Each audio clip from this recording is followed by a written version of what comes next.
Hi, I'm Bo Kuhn from Southeast Ohio Magazine. This podcast was recorded in February, and in the time since then, JD Vance has been endorsed by former President Donald Trump. In this podcast, we talked briefly about the endorsement of Jane Timken by Rob Portman, the current senator holding the seat. And in that section, we talk about a possible Trump endorsement. But at the time, it had not happened.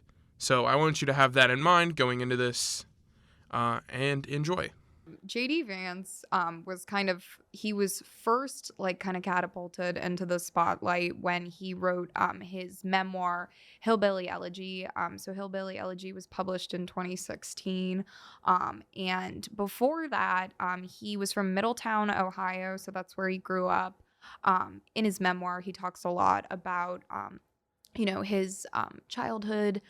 He went through, a lot of abuse as a child. His mother struggled with addiction when he was a child and a teen, and he was pretty much raised by his mama. So his memoir deals a lot with his childhood.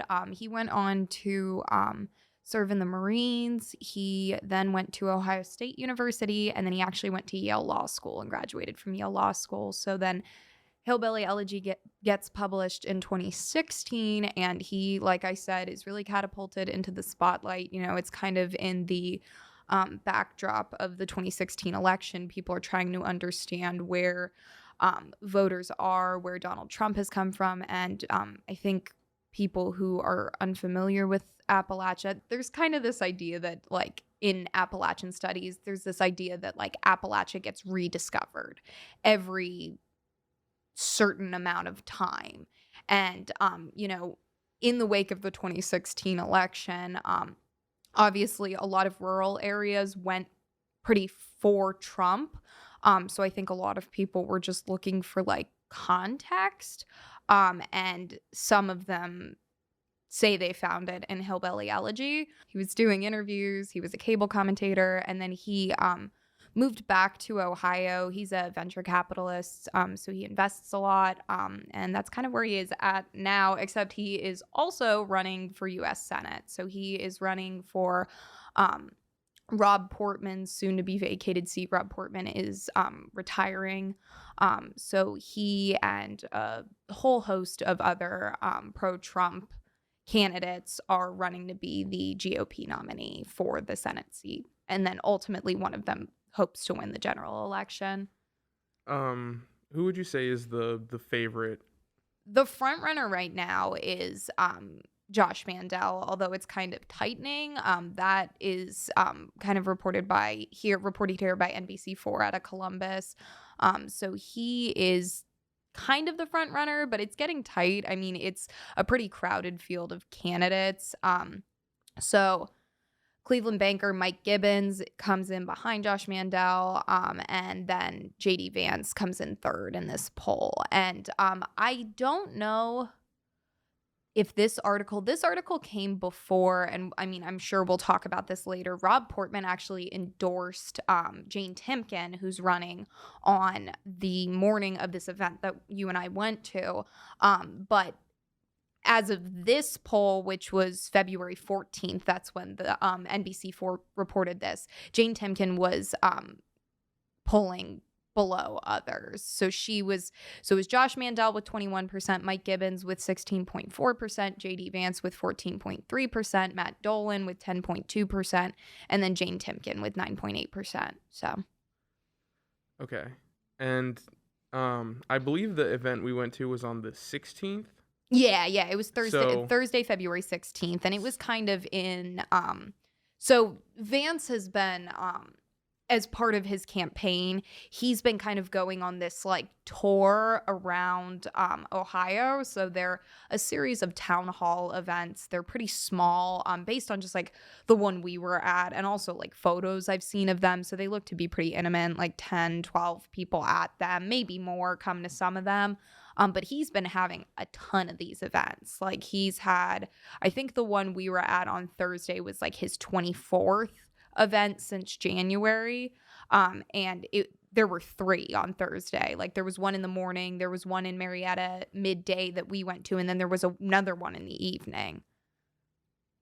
And he also did another event prior to that in Southeast Ohio in Ironton, correct? Yeah, he's done. I wish I had the numbers because I had like actually counted. I would say that because obviously we're looking at Appalachian regions that he is kind of reaching out to because Appalachia makes up a big part of Ohio. I think it was about like of all of these stops, about 20 to 25% of them have been in ARC designated counties, so Appalachian Regional Council counties. Some of those were in Southeast Ohio, but he's also been up in Northeast Ohio near like Youngstown area. He's been in Southwest Ohio, which is, he's obviously from Middletown. And Middletown's actually not technically in an ARC designated county, which a lot of people kind of like rail on Vance for, but so he's definitely been throughout the Appalachian regions of Ohio, but that's not just Southeast Ohio. He's been to Southeast Ohio, I think like I'd have to go back and count, but I know it was probably like 6 to 8 times. I think that's what I counted. Okay. So can you like paint the scene for me at the town hall that we went to? Yeah, sure. So we drove out. It was a very nice day. Actually, it was really windy though. And so the event was in Marietta. It was his second time visiting Marietta. I don't know if the previous event that he had in Marietta was at the same place, but it was at the Levy House Bistro, which is a restaurant right on the Ohio River. I want to check that that's the Ohio River. Yeah. So the Levy House Bistro is like right along the Ohio River in Marietta. So like when we parked the car, it was literally like you were parking and you could drive off into the river. And it was kind of cool because you could look across and see West Virginia. So Marietta's obviously right on the Ohio border, as is the Ohio River. But the restaurant's right on the river. I would say it kind of gave off it was kind of weird because we were there like midday, but it kind of gave off the more like sit down American restaurant type feel, like white tablecloths, a lot of like historical paintings on the wall. The walls were like blue brick, like a very muted blue brick. And when we got there, it was pretty empty. I don't think like throughout the event there was anyone there just like eating. There was an event space, it looked like in the back, or like a separate dining room that a couple of people came out of.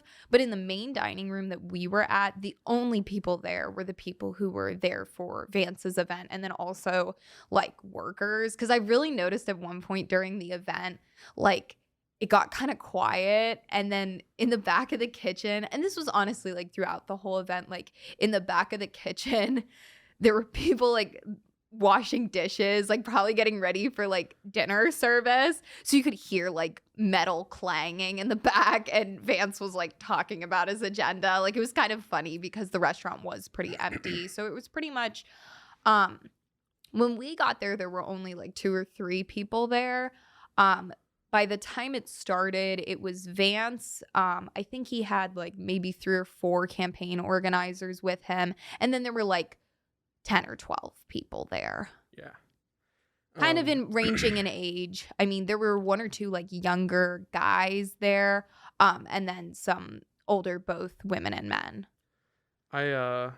I kind of suspect that they moved the general lunch crowd that they would have into those event spaces in the back so they could put JD Vance in the main room. Yeah, I was wondering that. Like, I was wondering if they're just really slow for lunch. Like, it was a super windy, like, Wednesday. Yeah. Like, I honestly was curious. And it was at noon, so, like, people are working. Oh, yeah. And stuff. I thought it was at 1. It was at 1. Yeah, okay. So it was honestly even, like, post-lunch. Like, it was, like, kind of a weird hour to be there. But it was definitely very empty. But you mentioned the like, kitchen that was right in the room.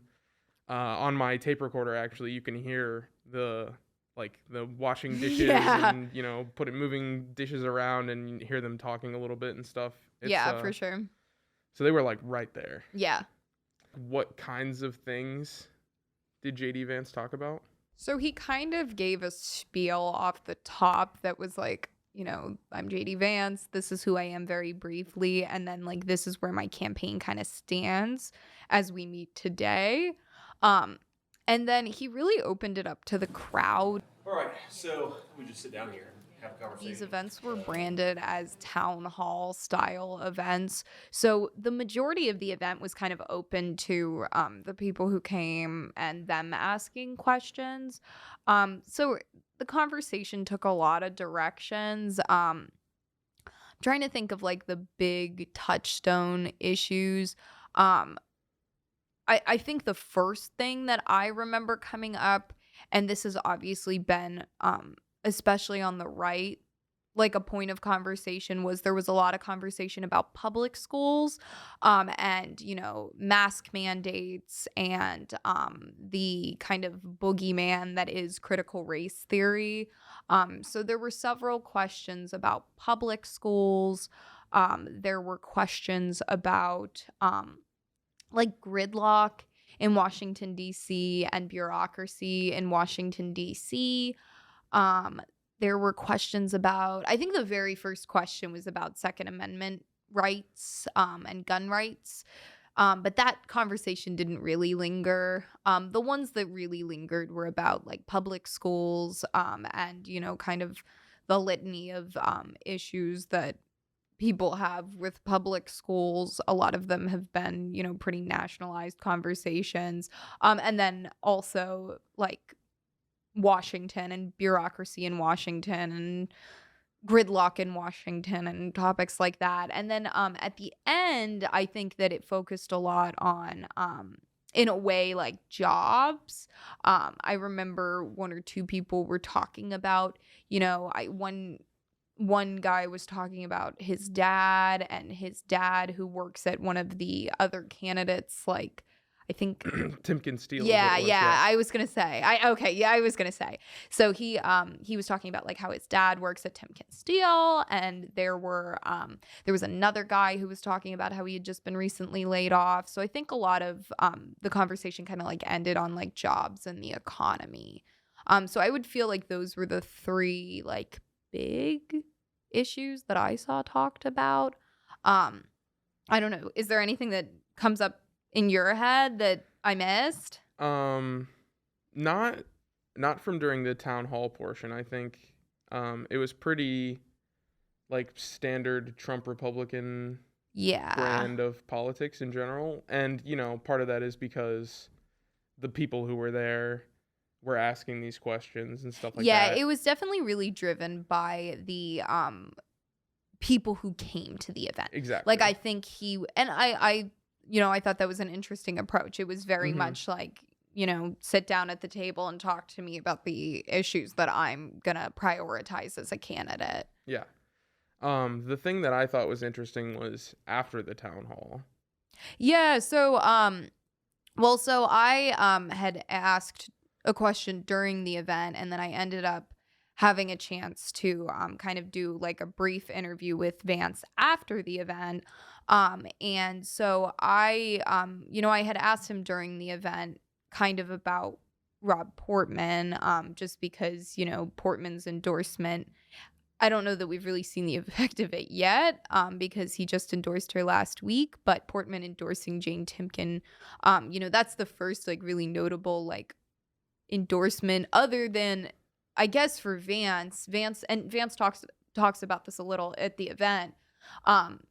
He's been endorsed by Representative Marjorie Taylor Greene, who is a Georgia lawmaker, and she's a freshman lawmaker, and she's kind of pretty far right. She's made a lot of headlines in Washington. She doesn't wear a mask in Congress. She's been fined a lot for not wearing a mask in Congress. She, has made some anti-Semitic remarks about the Holocaust, so she's made headlines for that. She's gotten in like a verbal altercation with other lawmakers once or twice. So she has been very vocal on the Hill, and she's gotten a lot of coverage. She's very pro-Trump, very far right, and Vance has really like aligned himself with that group, it seems to me at least. But she has endorsed him, and she actually came out for like one of these events over in like Dayton, I think it was, and there was a lot of drama over the location. I think it was either Cincinnati or Dayton. I don't want to say that it was for sure in Dayton, but there was like a lot of drama over the location. I don't know all the specifics of it. The Cincinnati Enquirer reported on this whole event. But yeah. So anyway, back to my original point. Other than like a couple of like lawmakers endorsing in this and stuff, Rob Portman is obviously the person who currently holds the Senate seat, and he's retiring. So his word probably carries some weight. And he opted to endorse Jane Timken. Now, Donald Trump hasn't endorsed yet in the race. And this is, I mean, obviously this is going to come out a lot later, but, you know, we're talking in like mid-late February. Trump has not yet endorsed in this race. And so I asked him about that during the event, and, you know, he kind of shrugged it off. He said... So yeah, I saw the news, and look, at the end of the day, I'm not surprised that Rob Portman endorsed Jane Timken, because I'm not trying to be a senator like Rob Portman. I think that he's done a lot of good things, but I think he's also, you know, on the tech issue, on trade and manufacturing, on bringing good jobs back to this country. I think that I'm going to go in a different direction for Rob Portman. I don't worry that much about the political implications of it. At the end of the day, I think that there's one person whose endorsement really moves votes in this state. It's Donald Trump. And until he gets involved, until he endorses somebody, it's not going to change things that much in this race. So I got a chance to talk to Vance after the event too. And, you know, something that one of the attendees that you and I were talking to, she really was like surprised that the opioid crisis didn't come up, which I also was, especially because, you know, Appalachian regions have been hard hit by the opioid crisis. It's definitely one of the big issues facing. As has pretty much all of Ohio. Yeah, it's absolutely not like just an Appalachian issue. I mean, it's impacted all of the, you know, 13 states that are touched by Appalachia. It's impacted pretty much all of Ohio. So it's a big issue. Mm-hmm. And I was pretty surprised that it didn't come up during the event. And I know that that woman we were talking to who came to the event was also surprised. So I asked him, you know, why he thought he'd be a good candidate for Appalachians. He didn't really talk about policies with me that he'd prioritize in Appalachia. Do you remember anything? I'm pulling up the transcript because I don't want to be like... For for that first question, I think all he said was like... I think for one, I won't forget the region, and I won't forget the people who live here. I mean, there's this idea going around elite circles that Appalachia's done, right? That the proper response to the economic problems of the region is for everybody to get the hell out, get a U-Haul, and move to somewhere else. And I don't think that's right. And I think because I bring a pretty different perspective that, you know, you should be able, as a kid born in Appalachia, to actually build a family here, to raise a family here, to have a good job here. We shouldn't just tell everybody to leave. We should actually invest in this region and believe that it can have a good future. He talked a lot about himself like identifying as like Appalachian and being brought up in the Appalachian region. And so he really says that he'll fight for Appalachians, but he doesn't really, in our conversation, like pinpoint policies that he would prioritize that could serve to benefit Appalachians. And then we also talked about the opioid crisis, and that is a personal issue for him because his mother, like we talked about earlier, you know, he's very candid in his memoir about her struggles with addiction. She's actually been, and he said that... my mom, you know, has been clean and sober for 7 years.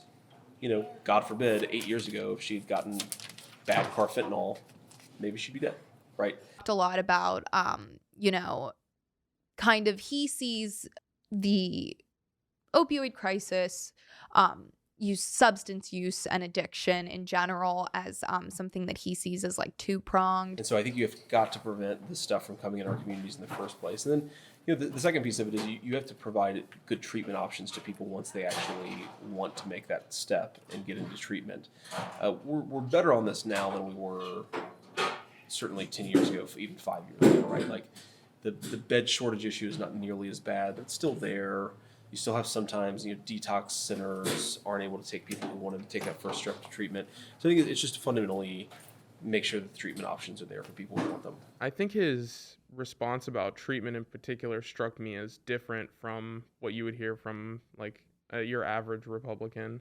Yeah, I think, I mean, I don't know that I could provide the best analysis on that, but I definitely, I thought it was interesting.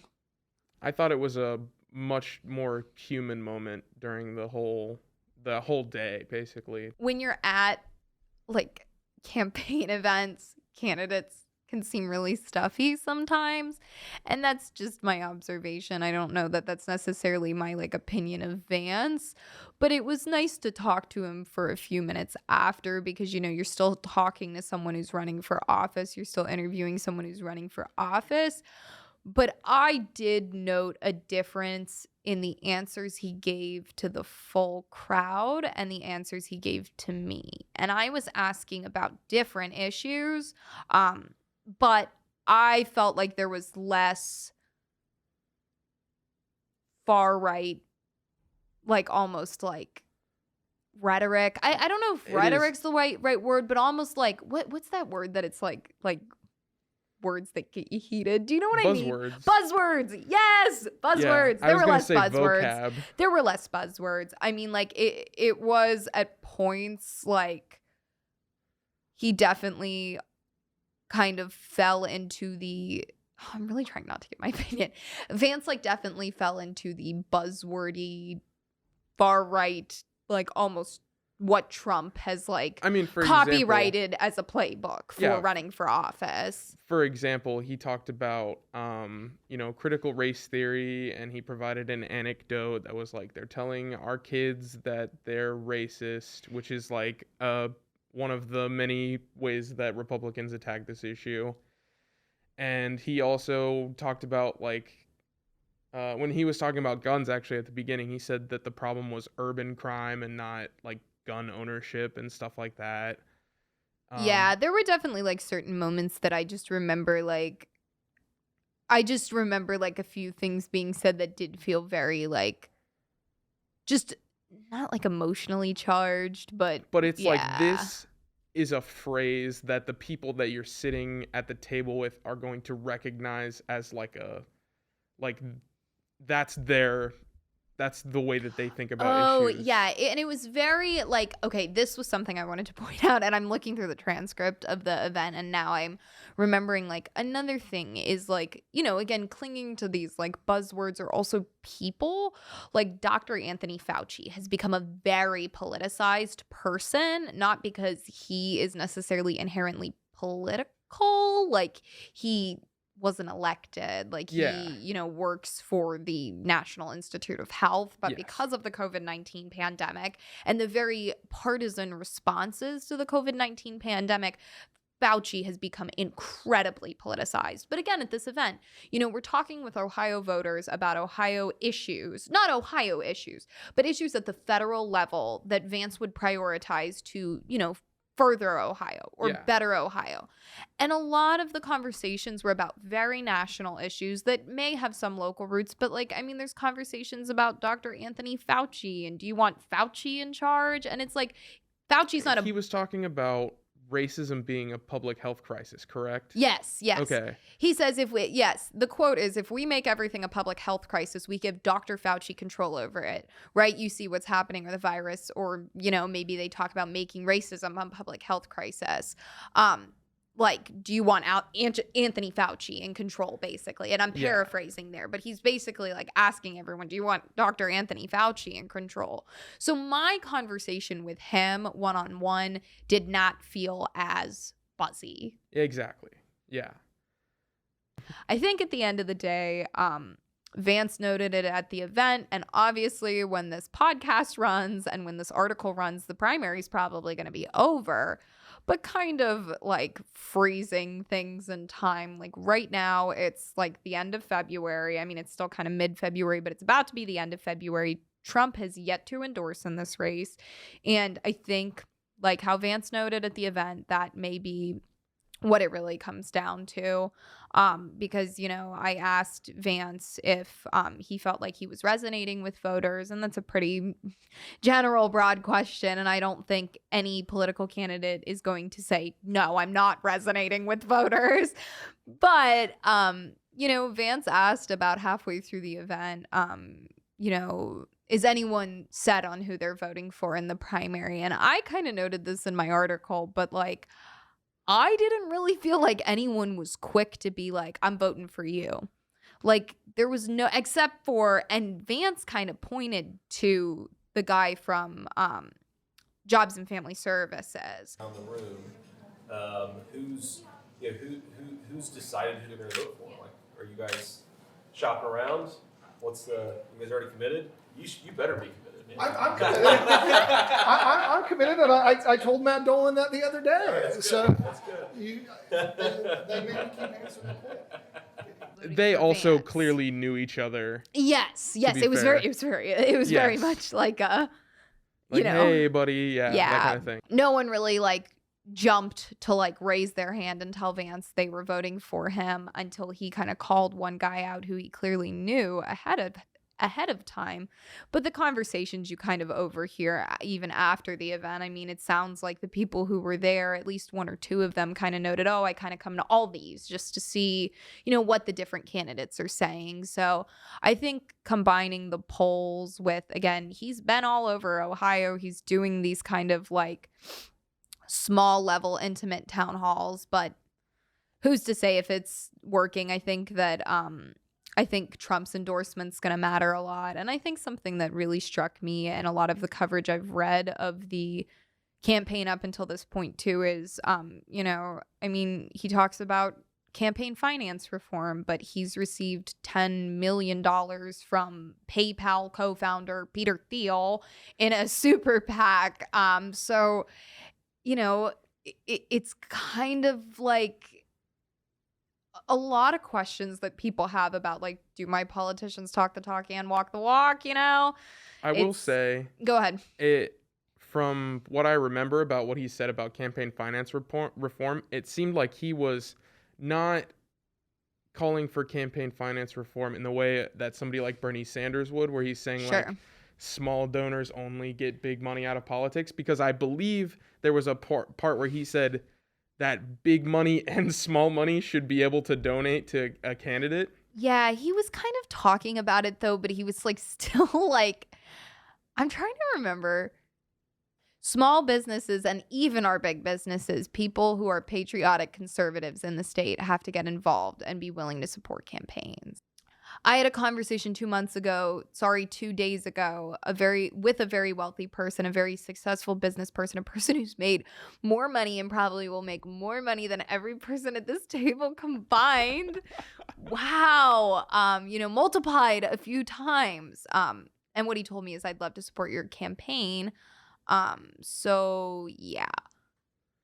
Yeah, I don't know. His answers on campaign finance reform were definitely muddled. They were a mixed But bag. there was still like this almost like, and a lot of people are asking about at the event, like people who were there were asking about like bureaucracy and gridlock, and some of that ties back to campaign finances. And I feel like he notes that, but then he kind of backsteps. And it's like, yeah. And it also seemed like a lot of the time when he was talking about things like gridlock, he would step back from being like, oh, it's, lobbyists or whatever, campaign finance stuff, to being like, because he was it's talking about yeah, unelected bureaucrats is where he would pivot off to. yes, Which he talked about. because he did talk a little bit about lobbyists. Yeah. Yes. Do you have anything else you want to add? Like bearing in mind that this may come out before the primaries are over, but your article certainly will not. Yeah. No, I don't think so. I think it'll be interesting when this comes out to listen back to it and see, But no, I mean, I think that this is a really big race nationally, because the Senate right now is obviously like basically 50-50. And Ohio went pretty far for Trump in 2020. Ohio at one time was considered a bellwether. I think a lot of people are reconsidering that. But nonetheless, this is a big race, as are the Senate races in like Pennsylvania. So I think it's especially looking at this primary, because there is whoever ends up the nominee has a good shot in the general. So I think it'll be interesting to see and follow, especially as the next couple of weeks come along. Again, speaking as it's late February. Yes. But no. Yeah. I mean, again, I think that the last thing I will add this, and we talked about this a little, but Vance did comment on his Vance, when he wrote Hillbilly Elegy, and then in the, I would say, like, year or so following, was pretty like vocally against Donald Trump. Like, he was not a pro-Trumper. Obviously He did mention Vance that, yeah. Vance has been a Republican. I mean, his the policies that he prescribes in his book are more aligned with like conservatives rather than Yeah. progressives. However, and I think that this is a big thing that we saw at the event, when he's leaning into buzzwords, when he's pushing for a lot of like far right ideals. I don't know that I'd call them like policies, because there wasn't a lot of like actual policy talked about. They were mostly talking about ideas. Yes. But he did comment on, and he comments on it regularly, that he's like very squarely in Trump's corner now. He kind of shrugs off that he was once not a Trump supporter, but it just does show that, I mean, he's really gotten far right with that. Yeah, he said, I believe he said, like, that was 7 years ago, and I'm happy to have been proven wrong. Well, and the context of it, and he gave the context, is there is a super PAC called Club for Growth that has been actively campaigning against Vance, and they've highlighted a lot of his anti-Trump statements. Okay. So I do think that, again, I think it kind of goes back to the theme, and this is me basing it off of my own observations and also coverage of the race up until this point. You've got this point where he is kind of taking one step forward and then taking one step back with campaign finance, but he's receiving a lot of money from very wealthy people. And then he's telling voters that he's pro-Trump, but a couple of years back, he was very much not pro-Trump, and everyone's entitled to change their minds. But, I think that those are some of the things that reporters and analysts have like highlighted in this race. So. All right. I think that about wraps it up.